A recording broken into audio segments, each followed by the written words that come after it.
Happy evening children. आज फिर से क्लास 11th वाले जो हमारे बिहार बोर्ड के बच्चे हैं उनके लिए नए चैप्टर, क्योंकि लास्ट की चैप्टर मैंने आपको पढ़ा दी है, नए चैप्टर गुरुत्वाकर्षण के बारे में आज हम लोग देखेंगे कि ये गुरुत्वाकर्षण क्या होता है।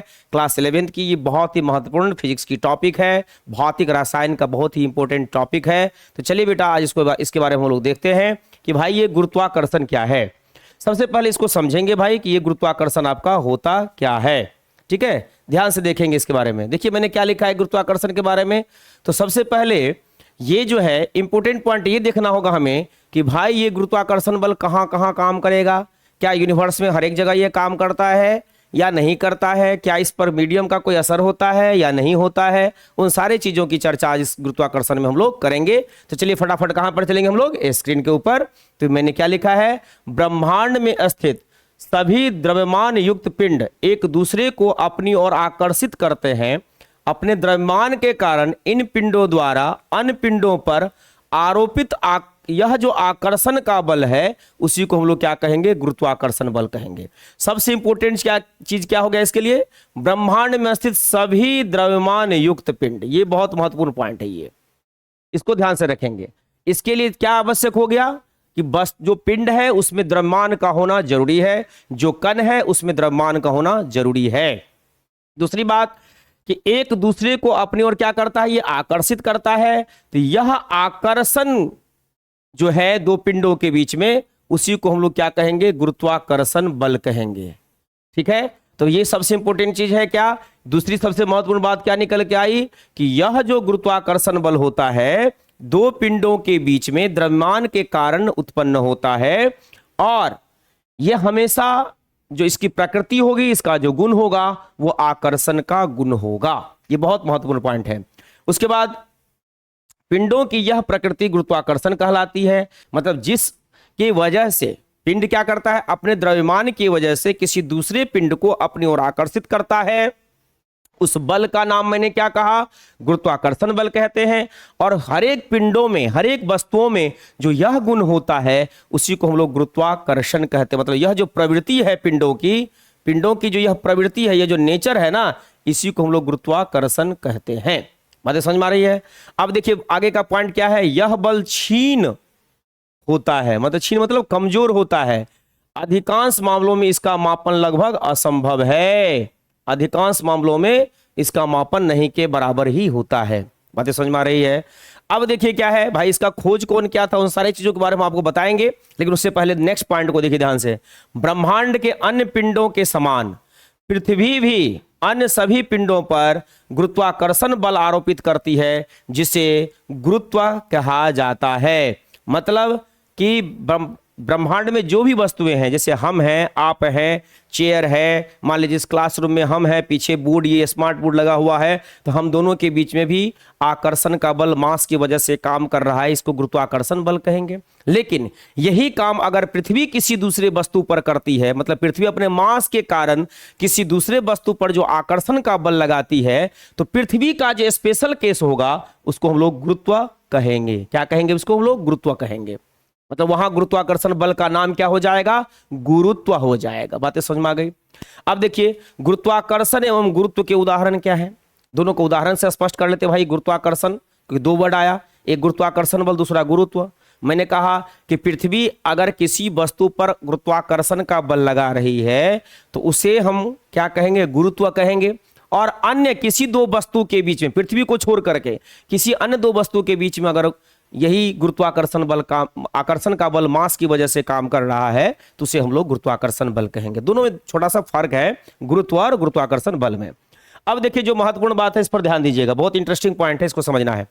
गुरुत्वाकर्षण और गुरुत्व के उदाहरण देखिए। पहला क्या है, सूर्य एवं अन्य ग्रहों के गुरुत्वाकर्षण के कारण ही सभी, है ना, ग्रह या गृह लगभग वृत्ताकार एवं निश्चित कक्षाओं में सूर्य की परिक्रमा करता है। यहां जो है, यहां ग्रह की बात कर रहे हैं। जो ग्रह होता है, ग्रह लगभग मतलब कि समझना है, सूर्य एवं अन्य ग्रहों के गुरुत्वाकर्षण के कारण ही सभी ग्रह लगभग वृत्ताकार एवं निश्चित कक्षाओं में सूर्य की परिक्रमा करता है। मतलब अगर ये सन है, मान लीजिए यहां अगर ये सूर्य है, सन है, तो इसके चारों तरफ जो वृत्ताकार पथ ये बनता है, किसी भी ग्रह के, जैसे मान लीजिए ये पृथ्वी है आपका, ये पृथ्वी है, पृथ्वी मतलब अर्थ है, तो अर्थ अगर सूर्य के चारों तरफ एक वृत्ताकार कक्षा में, यही कक्षा कहलाता है, कक्षा में घूम रहा है, तो इसका मेन कारण वही क्या होता है, पृथ्वी और सूर्य के बीच में, ये जो सूर्य है ना, पृथ्वी और सूर्य के बीच में जो गुरुत्वाकर्षण बल काम कर रहा है वही इसका मेन कारण होता है। बातें समझ में आ रही है। दूसरी बात, पृथ्वी के गुरुत्व के प्रभाव से ही वर्षा की बूंदें नीचे गिरती है, ऊपर की ओर फेंकी हुई वस्तुएं पुनः पृथ्वी पर वापस आती है, वस्तुएं अथवा व्यक्ति हवा में तैरने के स्थान पर भूमि पर स्थिर रह पाते हैं तथा नियंत्रित रूप से गति करते हैं। मतलब क्या समझिए इसके बारे में, जो बारिश होती है, अभी बारिश का सीजन भी चल रहा है, जो बारिश होती है तो वर्षा की जो बूंदें हैं, क्योंकि बारिश की जो बूंदें हैं ये ऑलरेडी आपको कहाँ बन जाता है, आपके आसमान में बन जाता है, बादलों में बन जाता है। तो वो बूंद अगर पृथ्वी पर गिर रही है तो उसका मेन कारण पृथ्वी के द्वारा उस पर आरोपित गुरुत्वबल ही होता है। दूसरी बात जो महत्वपूर्ण है वो ये है कि ऊपर अगर किसी वस्तु को हम लोग ऊपर फेंक देते हैं तो ऊपर फेंकने के बाद वो वस्तु पुनः मेरे पास नीचे की ओर ही गिरती है, उसका भी कारण क्या है, पृथ्वी का गुरुत्व बल है। मतलब जो पृथ्वी का जो गुरुत्वाकर्षण बल है, जिसको हमने स्पेशल नाम दिया गुरुत्व, उसकी वजह से नीचे वो गिरता है। दूसरी बात कि हम लोग जो अभी पृथ्वी पर क्या करते हैं, यहां से वहां तक बाइक से चले जाते हैं, चल के जाते हैं, घूमते हैं, फिरते हैं, इस सब का मेन कारण है गुरुत्व बल। अगर पृथ्वी गुरुत्व बल नहीं आरोपित करे हम पर तो हम हवा में तैरना शुरू कर देंगे। समझ में आ रही कि नहीं आ रही बातें। अब आगे देखिए, बहुत महत्वपूर्ण पॉइंट क्या है, पृथ्वी के गुरुत्व एवं चंद्रमा के गुरुत्वाकर्षण के कारण ही चंद्रमा एक निश्चित कक्षा में पृथ्वी की परिक्रमा करता है। मतलब अगर मान लीजिए कि हम बात करें किसके बारे में, चंद्रमा और इसके बारे में बात करते हैं हम लोग, चंद्रमा और पृथ्वी के बारे में बात करते हैं। बेटा ध्यान समझना है इसको, किसके बारे में बात कर रहे हैं, चंद्रमा और पृथ्वी के बारे में बात कर रहे हैं, समझिएगा इस बात को, ठीक है ना। चंद्रमा और किसके बारे में बात कर रहे हैं हम लोग, पृथ्वी के बारे में। थोड़ा समझना है इस बात को, बहुत इंटरेस्टिंग पॉइंट है। क्या कहा जा रहा है, पृथ्वी के गुरुत्व, मतलब मान लीजिए ये पृथ्वी है, पृथ्वी है और क्या है, एवं चंद्रमा के गुरुत्वाकर्षण के कारण ही पृथ्वी है। मान लीजिए यहां पर ये पृथ्वी है और यहां पर ये चंद्रमा है, ये चंद्रमा है, चंद्रमा है, बातें समझ में आ रहे हैं ना। पृथ्वी और चंद्रमा में जो गुरुत्वाकर्षण बल होता है उसी के कारण क्या करता है, चंद्रमा पृथ्वी के चारों तरफ जो है सो मतलब कि आपको चारों तरफ ये घूमते रहता है। बातें समझ में आ रही है। तो पृथ्वी की परिक्रमा अगर चंद्रमा कर रहा है तो इसका मेन कारण क्या है, पृथ्वी की परिक्रमा कौन कर रहा है, चंद्रमा कर रहा है ना, तो इसका मेन कारण क्या है, पृथ्वी के द्वारा उस पर आरोपित गुरुत्व बल। मैंने पहले ही कहा कि जितनी भी आपको क्या कहते हैं कि ग्रह हैं, उपग्रह हैं, एक दूसरे के चारों तरफ अगर गति कर रहे हैं, जैसे सन के सूर्य के चारों तरफ सारे ग्रह गति कर रहे हैं, तो उस ग्रह का जो ये पथ होता है, घूमने का जो रास्ता होता है वो वृत्ताकार होता है। उसका भी मेन कारण क्या है, गुरुत्व बल और गुरुत्वाकर्षण का बल। और पृथ्वी के चारों तरफ जो आपको चंद्रमा का परिक्रमा होता है तो उसका भी मेन कारण क्या है, गुरुत्व बल, पृथ्वी द्वारा उस पर आरोपित गुरुत्व बल है। बातें समझ में आ रही है बेटा। अब आगे देखिए, बहुत ही महत्वपूर्ण पॉइंट है, उस पर थोड़ा सा ध्यान देंगे, बहुत ही इंटरेस्टिंग पॉइंट है, उस पर भी ध्यान देना है हमको। अब देखिए क्या है कि सूर्य, चंद्रमा एवं पृथ्वी के गुरुत्वाकर्षण ही अंतर क्रिया के कारण पृथ्वी पर स्थिर समुद्रों में ज्वार भाटा आते हैं। मतलब आपको तो पता है, आप लोग समझते भी होंगे कि चंद्रमा, सूर्य और पृथ्वी की वजह से ही जो ज्वार भाटा है, टाइड्स जिसको आप लोग कहते हैं, जो ज्वार भाटा समुद्र में उत्पन्न होती है, उसका मेन कारण यही है कि जब मान लीजिए कि पृथ्वी और ये चंद्रमा ये सब एक दूसरे के आमने सामने आएंगे ना, तो उसकी वजह से क्या होगा कि सारा का सारा जल जो है सो ऊपर की तरफ मूवमेंट करेगा, घूमेगा, उसी को टाइड्स कहते हैं। अब देखिए इसमें सबसे महत्वपूर्ण पॉइंट गुरुत्व केंद्र क्या होता है उसके बारे में हम लोग देखेंगे, बहुत ही इंपॉर्टेंट पॉइंट है, इसको भी समझेंगे। लेकिन उससे पहले हम चाहेंगे कि हम लोग एक चीज को ध्यान से देख लें कि भाई ये सेंटर ऑफ ग्रेविटी जिसको आप गुरुत्व केंद्र कहते हैं ये क्या होता है, इसके बारे में ध्यान से देखेंगे, ठीक है। इसकी चर्चा हम लोग करेंगे, लेकिन उससे पहले थोड़ा सा ये काम कर लें, यहाँ जो है इसको थोड़ा सा इरेज कर देते हैं ताकि आगे की बात हम लोग यहाँ समझेंगे कि भाई ये कैसे कैसे काम करता है, इन सारे चीजों को भी हम लोग देखेंगे। अब देखिए बहुत ही महत्वपूर्ण पॉइंट है, इस पर समझना है। ये क्या कह रहा है, गुरुत्व केंद्र किसे कहते हैं, किसी वस्तु का वह केंद्र जहां वस्तु का संपूर्ण भार कार्य करता है। यहां देखिए मैंने क्या लिखा, संपूर्ण भार, ये बहुत महत्वपूर्ण पॉइंट है, संपूर्ण भार कार्य करता है, और जहां से जाने वाली ऊर्ध्वाधर रेखा उसके तल से होकर गुजरती है, गुरुत्व केंद्र कहलाता है।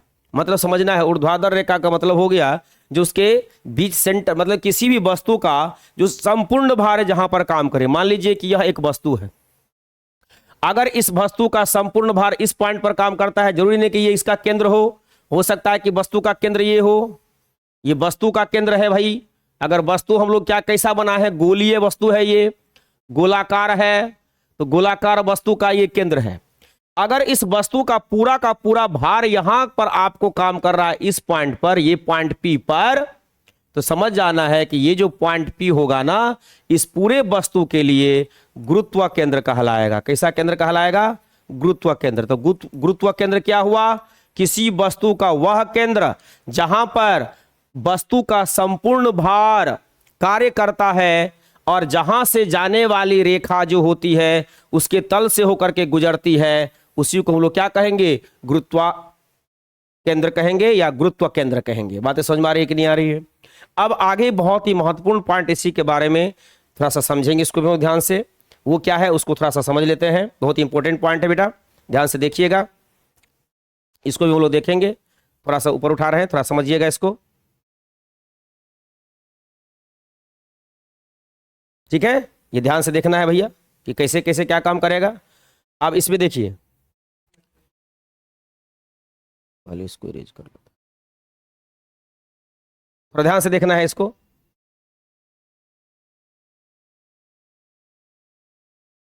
है ना? अब थोड़ा सा ध्यान से देखिएगा इसको।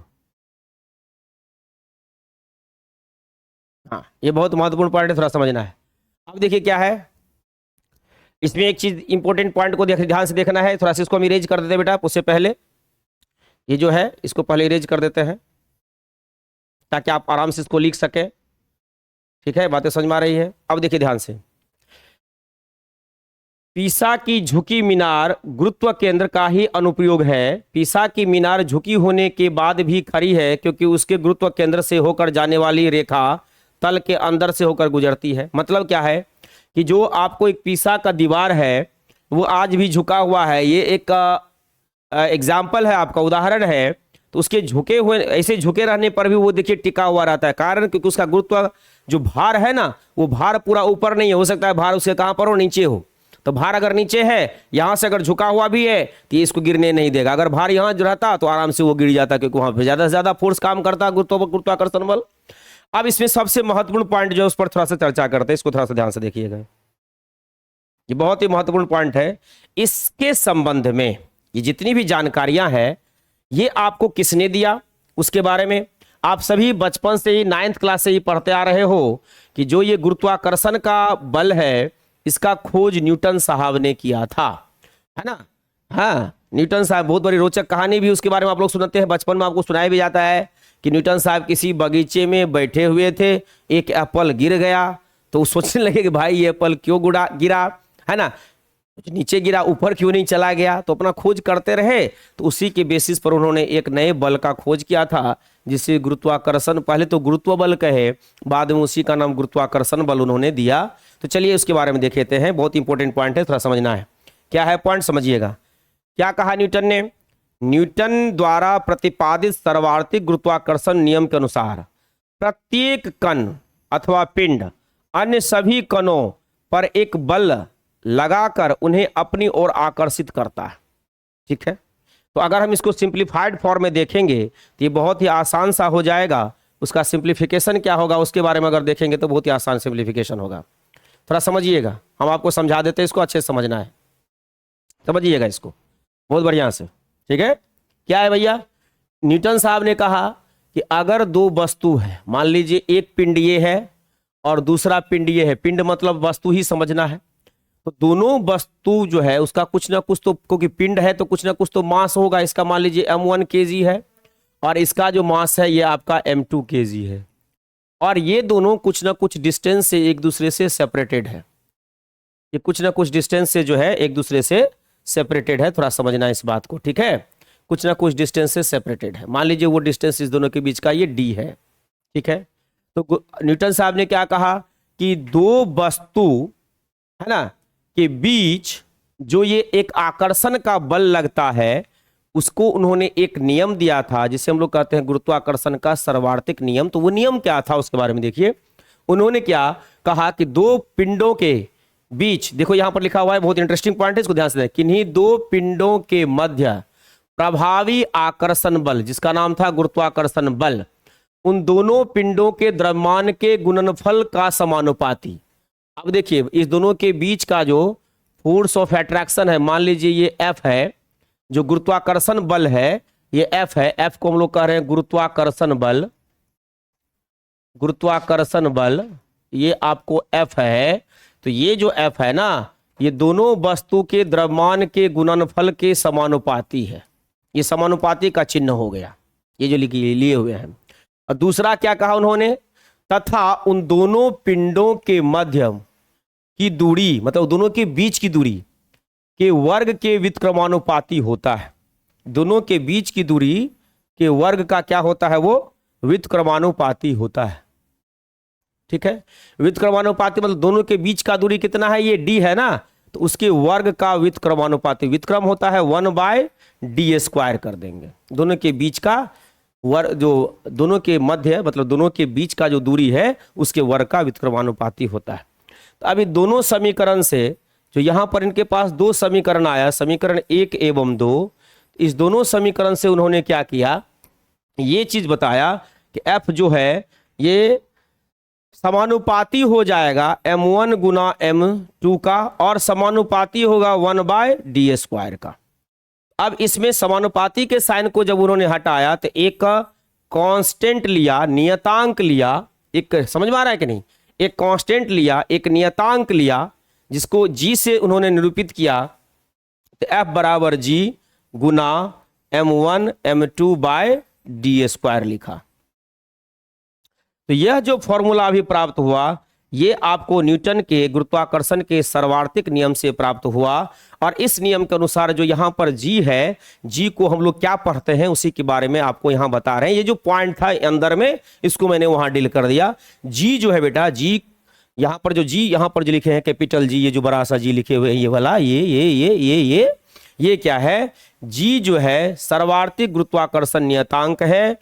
सर्वार्थिक गुरुत्वाकर्षण नियतांक उस आकर्षण बल के बराबर होता है जो एकांक दूरी पर स्थित दो एकांक द्रव्यमान वाले पिंडों के मध्य कार्य करता है। इसका जो मान है उसका मान कितना होता है, यहां से याद रखिएगा, 6.67 गुने 10⁻⁻11 न्यूटन मीटर स्क्वायर पर किलोग्राम स्क्वायर, जो संपूर्ण ब्रह्मांड में सर्वत्र हमेशा हर एक जगह, चाहे वो आपको आसमान हो, जमीन हो, है ना, नदी हो, नाला हो, नहर हो, पानी हो, धार हो, खेत हो, सब जगह समान रहेगा, कहीं कोई चेंजिंग इसमें नहीं आएगा। बातें समझ में आ रही है। तो अब ये जो गुरुत्वाकर्षण का सर्वार्थिक नियतांक जिसको आपने g से निरूपित किया, उसके बारे में उन्होंने क्या कहा, उसके वही हम आपको बताएंगे। तो थोड़ा समझना है फटाफट। इसी चीज को जो है, छोटी सी चीज जो यहां पर दी हुई थी उसी को मैंने यहां पर बोर्ड पर आपको रिफ्रेश करके समझाया है, उसको ध्यान में रखेंगे। ये जो g है ना, इस g का मान, ये जो g है, g का मान कितना बताया, 6.67 गुना 10⁻⁻11 याद रखना है, ठीक है। अब उसका जो मात्रक लिया न्यूटन मीटर स्क्वायर पर किलोग्राम स्क्वायर, ये कैसे लिया गया है इसके बारे में भी हम लोग फटाफट देखेंगे। थोड़ा समझना है इसको, बातें समझ में आ गई। बहुत आसान सा था कि नहीं था, जब जी का ये मान था। अब ये न्यूटन साहब ने क्या कहा भाई कि जो जी है, जो सर्वार्थिक गुरुत्वाकर्षण का नियतांक है, इसको हम लोग कैसे परिभाषित करें, ये बहुत महत्वपूर्ण पॉइंट है। और एक ट्रिक यहाँ हम आपको बताते हैं ताकि फिजिक्स में कहीं पर भी नियतांक को आपको निरूपित करने में कहीं कोई दिक्कत ना हो। बात समझ में आ रही है। इसको मैंने इसीलिए रेज कर दिया क्योंकि वही काम मैंने यहाँ पर भी आपको समझा दिया है पीपीटी के माध्यम से। अब देखिए ये जो जी है, जिसको हम लोग कहते हैं जी, क्या है भाई, ये है सर्वार्थिक सार्वत्रिक गुरुत्वाकर्षण नियतांक। ये होता क्या है इसके बारे में। अब देखो ध्यान से, अभी कुछ देर पहले एक फॉर्मूला मैंने आपको बताया होगा, F बराबर G गुना M1 गुना M2 अब बटा ये d²। M1 क्या है, एक पिंड है उसका मास m1 kg है, m2 क्या है, ये दूसरे पिंड का मास m2 kg है, और ये जो d लिखा हुआ है दोनों के मध्य के बीच मतलब दोनों के बीच की दूरी है, मध्य की दूरी है, जिसको यहां पर r से निरूपित किया गया है। आप कंफ्यूज नहीं हो तो चलिए हम एक काम और करते हैं, इसको r ही कह देते हैं ताकि आप में कंफ्यूजन ना हो। बातें समझ में आ रही है, इसको r² कह देते हैं। क्लियर है। अब देखिए ये पूरे फिजिक्स में ये नियतांक है, मतलब ये कांस्टेंट है, इसको परिभाषित करने का एक तरीका बताते हैं। इसको हमेशा LHS के बराबर परिभाषित कीजिएगा, मतलब G को F के बराबर कीजिएगा। तो G F के बराबर कब होगा, जब M1 बराबर भी 1 kg हो, M2 बराबर भी 1 kg हो, ठीक है, और आपका जो ये R है ना, ये भी आपका 1 मीटर का ही हो, ज्यादा ना हो। बातें समझ में आ रही है। तो हम इसको परिभाषित कर सकते हैं, क्योंकि सब इधर वाला एक गुना एक हो जाएगा बटा 1 का स्क्वायर, ये भी 1, सबको काटेंगे तो पूरा का पूरा 1, ये पूरा 1 हो जाएगा, तो F बराबर आपका G हो जाएगा। बातें समझ में आ रही है। अब इसको कैसे परिभाषित करेंगे, इसको कह सकते हैं सार्वत्रिक गुरुत्वाकर्षण नियतांक उस आकर्षण बल के बराबर होता है जो एकांक दूरी वाले या एकांक दूरी पर स्थित दो एकांक द्रव्यमान वाले पिंडों के मध्य कार्य करता है। मतलब अगर इसको हम लोग डिफाइन करेंगे तो ये कह सकते हैं कि जो सार्वत्रिक गुरुत्वाकर्षण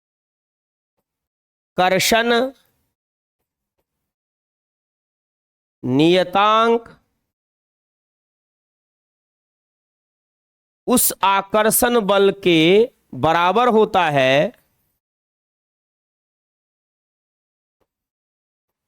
बल के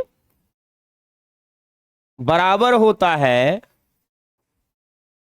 बराबर होता है। अब देखो ध्यान से, मतलब ये इसके आकर्षण बल ही ना, इसके बराबर होता है। कब होता है, जब ये आपका 1 हो, ये भी आपका 1 हो, ये भी क्या हो, 1 हो। मतलब क्या कि 1 मीटर जो एकांक दूरी पर स्थित दो एकांक, ये एकांक मतलब 1 kg 1 kg, दो एकांक वाले पिंड के मध्य कार्य करता हो, और दोनों के बीच की दूरी कितना है, ये 1 का स्क्वायर है।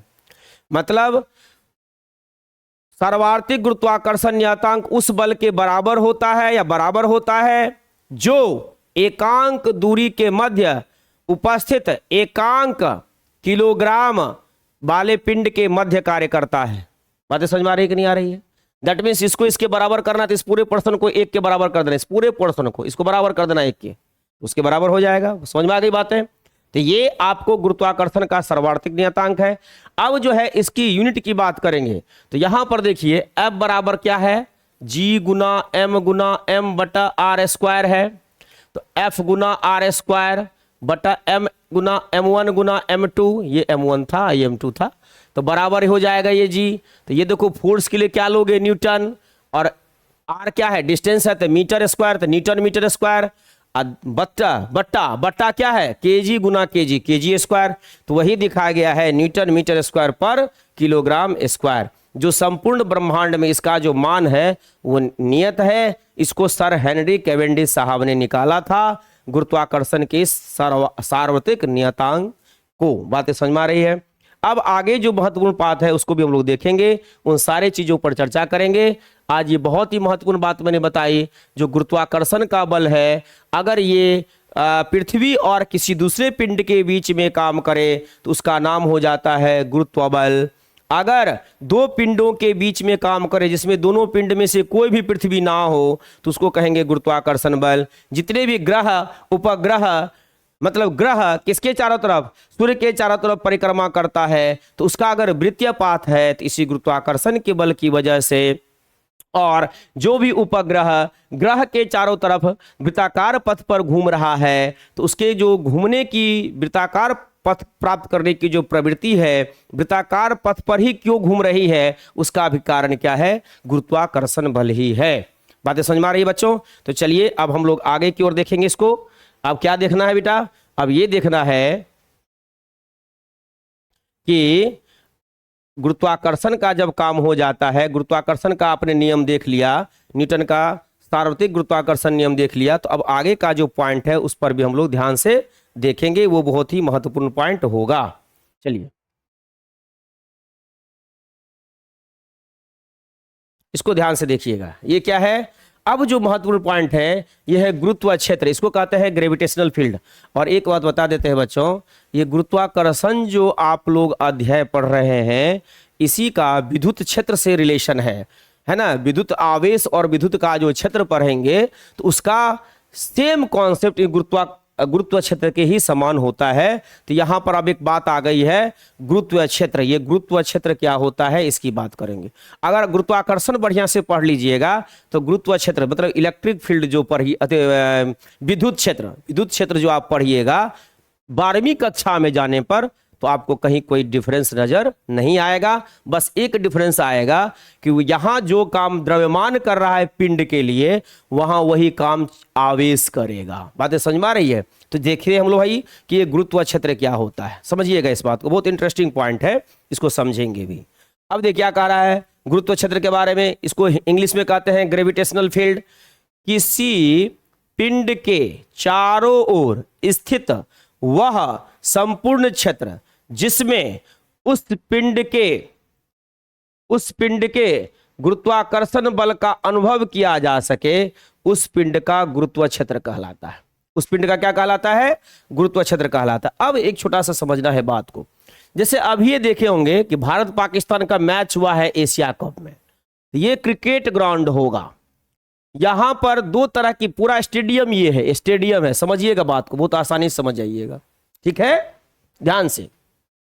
अब देखिएगा उस स्टेडियम में जो है ये स्टैंड्स होंगे जहां पर दर्शक दीर्घा जिसको कहते हैं, सारे दर्शक लोग को बैठने का होगा ये पोर्शन, समझिएगा। स्टेडियम तो पूरा है,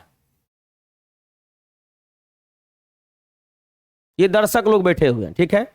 अब इसमें जो फील्ड होगा, एक्चुअल जो उसका क्षेत्र होगा जहां पर क्रिकेट खेलेगा खिलाड़ी, दोनों टीम का, इंडिया का भी और पाकिस्तान का जो खेला होगा, जो कल आपने देखा होगा, तो बीच में देखे होंगे कि एक तरह का, इस तरह का जो है ये बाउंड्री बनाया गया होगा,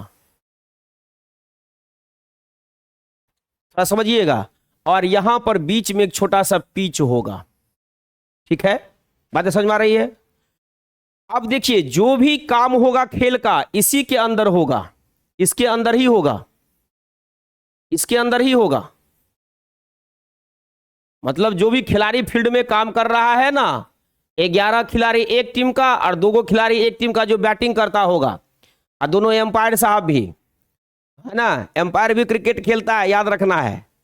तो 11 वो हुआ, 2 हुआ बैट्समैन, 13, 2 आदमी, 15 आदमी एक समय में उपस्थित रहता है ग्राउंड में, खेल जब चालू होता है। तो ध्यान समझिएगा, अगर ये खिलाड़ी 11 में से मान लीजिए कुछ खिलाड़ी इधर बाहर आ जाएगा, मान लीजिए इसका जो है कुछ खिलाड़ी बाहर आ जाए, इस ग्राउंड में नहीं रहे, कुछ खिलाड़ी इसका बाहर आ जाए, इस ग्राउंड में ना रहे, 1 2 3 4 5 6 खिलाड़ी है और ये सब बाहर में घूम रहा है, दर्शक के साथ मटरगश्ती कर रहा है, क्या उस समय में खेल को एक उचित खेल माना जाएगा? नहीं।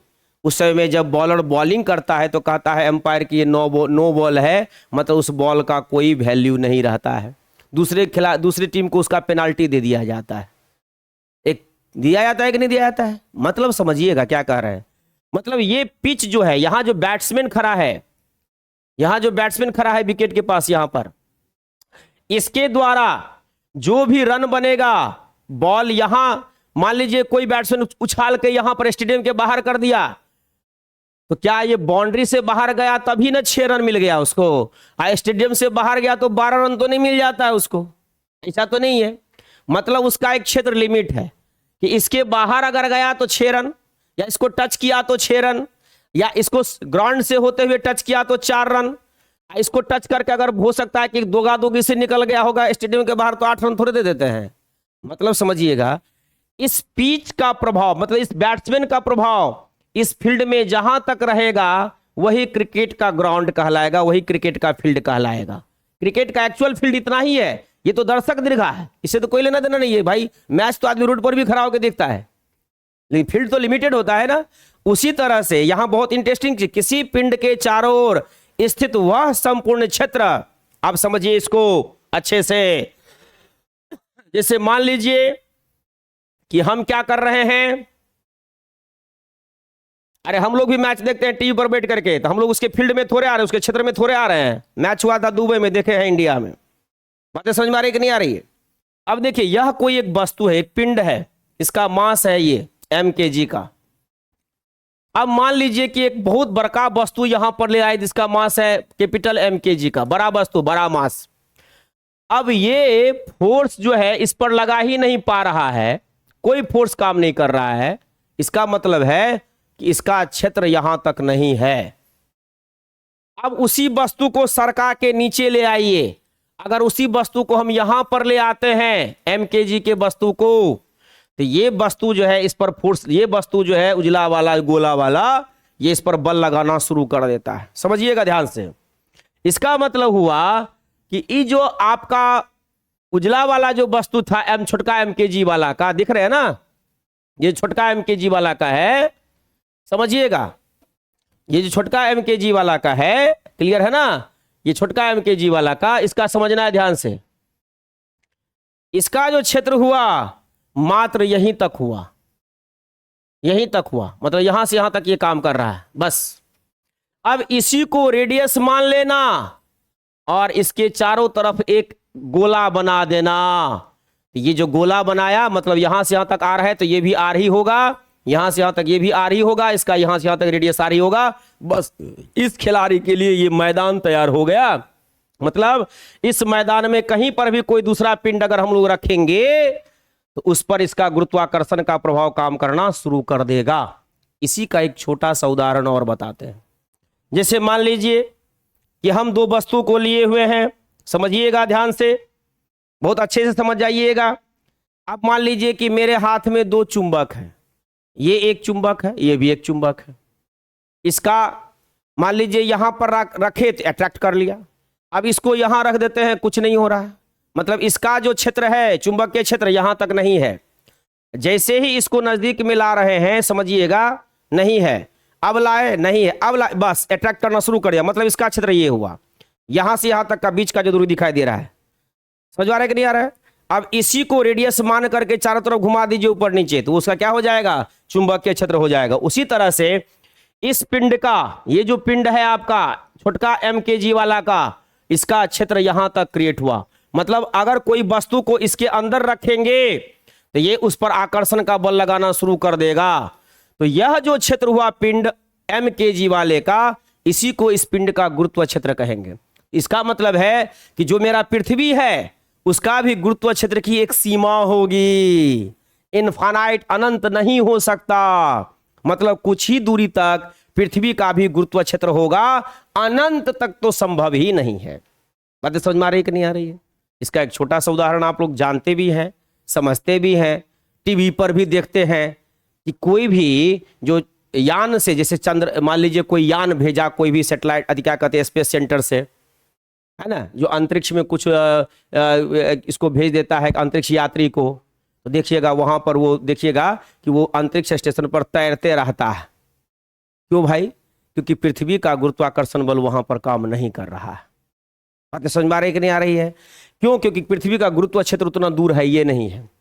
एक निश्चित ऊंचाई के बाद पृथ्वी का गुरुत्व क्षेत्र काम नहीं करता है, तो वस्तु अपने कांस्टेंट वेलोसिटी से भागते जाता है। क्योंकि गुरुत्व क्षेत्र काम ही नहीं करेगा तो फिर उसके वेग में कोई परिवर्तन होगा? एक कांस्टेंट। इसलिए जितना ज्यादा हो सके पृथ्वी के अंतिम गुरुत्व क्षेत्र पर इतना ज्यादा स्पीड दे दिया जाता है, इतना ज्यादा आपको वेग दे दिया जाता है कि जो आपका क्या कहते हैं, जो यान है, जो सैटेलाइट है, वो भाग जाता है उस स्पीड से, एकदम चंद्रमा पर चला जाता है, मंगल पर चला जाता है। लेकिन उसके बाद पृथ्वी के जो गुरुत्व क्षेत्र है उसके बाद उसकी जो स्पीड हो जाती है ना, वो एक कांस्टेंट स्पीड। मान लीजिए अगर वहां पर हम 3 लाख किलोमीटर का स्पीड दे दिए, मान लेते हैं, उतना तो नहीं दिया जाता है, मान लीजिए दे दिए, कोई लाइट का होता है उतना दे दिए, तो वो क्या करेगा, उसी स्पीड से जाते जाएगा, तो उसका स्पीड वहां घटेगा नहीं, क्योंकि गुरुत्व बल तो नीचे काम करेगा ना।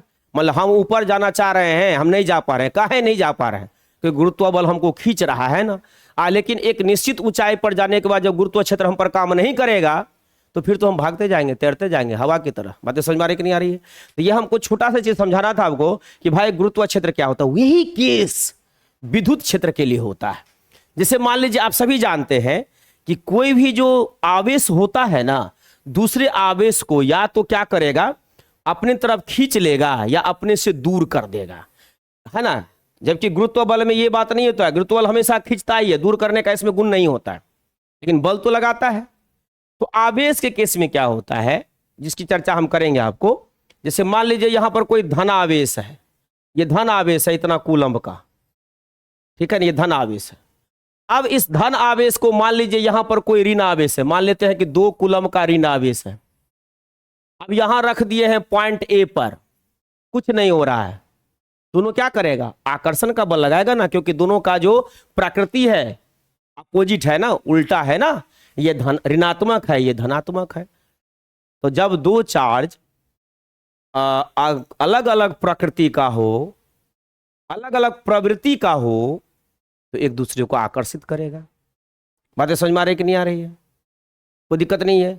अगर 2 चार्ज सेम प्रकृति का हो, सेम प्रवृत्ति का हो, तो एक दूसरे को क्या करेगा, एक दूसरे से अवे ले जाएगा, मतलब दूर ले जाएगा, मतलब विकर्षण का फोर्स काम, बल काम करेगा। तो यहां आकर्षण का बल काम करेगा, तो पॉइंट ए पर नहीं कर रहा है, फिर उसी चार्ज को यहां ले आते हैं, -2 कूलम्ब को पॉइंट बी पर ले आए। अब देख रहे हैं कि खिंचाव शुरू हो गया, मतलब फोर्स ये महसूस करना शुरू कर दिया। तो यहां से यहां तक के दूरी को रेडियस मान लीजिए, ठीक है। इसको चारों तरफ घुमा दीजिए गोले की तरह। ये सर्किल नहीं होता है, फिर हमेशा याद रखना गोलाकार होगा। भाई मान लीजिए ये मेरा चार्ज है, मेरा मुट्ठी, तो अगर इसका फील्ड यहां काम कर रहा है, तो इतना ही दूरी इधर भी नहीं लेगा, इतना ही दूरी इधर भी नहीं लेगा, और सबको घुमाएंगे ऐसे करके, और फिर इधर भी इतना दूरी लेगा, इतना भी इधर दूरी लेगा, सबको घुमाएंगे तो थोड़े है कि खाली सर्किल बनेगा, एक स्फीयर बन जाएगा ना। बातें समझ में आ रही कि नहीं आ रही? तो ये स्फेरिकल हो जाएगा। तो यह जो दायरा हुआ, यह जो 20 यहां से यहां तक का जो दायरा हो गया, इसका पूरा का पूरा ये जो दायरा हो गया, ये इसके लिए क्या कहलाएगा, विद्युत क्षेत्र कहलाएगा। तो इसलिए मैंने कहा था कि विद्युत क्षेत्र की बातें और जो आप पढ़ते हैं ना, इलेक्ट्रोस्टैटिक्स जो पढ़ते हैं, विद्युत आवेश और उसका जो क्षेत्र पढ़ते हैं, तो जो कौन सिद्धांत वहां लगाते हैं, आप वही सिद्धांत गुरुत्वाकर्षण में भी लगाते हैं। तो अभी आपको एक छोटी सी पॉइंट मैंने बताई, किसी पिंड के चारों ओर स्थित वह संपूर्ण क्षेत्र जिसमें उस पिंड के गुरुत्वाकर्षण बल का अनुभव किया जा सके, उस पिंड का गुरुत्व क्षेत्र कहलाता है। बातें समझ में आ रही है? इसी की अगली क्लास जो होगी, ये गुरुत्व क्षेत्र की तीव्रता, इस पर हम लोग काम करेंगे, और ये बहुत ही महत्वपूर्ण टॉपिक होगा। जैसे जैसे गुरुत्व क्षेत्र हुआ, उसी तरह से आपको मैंने कहा कि ये विद्युत क्षेत्र होगा, याद रखना है, विद्युत क्षेत्र होगा। और जिस तरह से गुरुत्व क्षेत्र की तीव्रता है, उसी तरह से विद्युत क्षेत्र की तीव्रता भी होगी, और हो सकता है कि हम आपको दोनों साथ साथ ही बता दें। तो आज भर के लिए इतना ही। वीडियो को जरूर सब्सक्राइब, क्या कहते, चैनल तो सब्सक्राइब आप लोग कर ही चुके हैं और सब्सक्राइब करेंगे।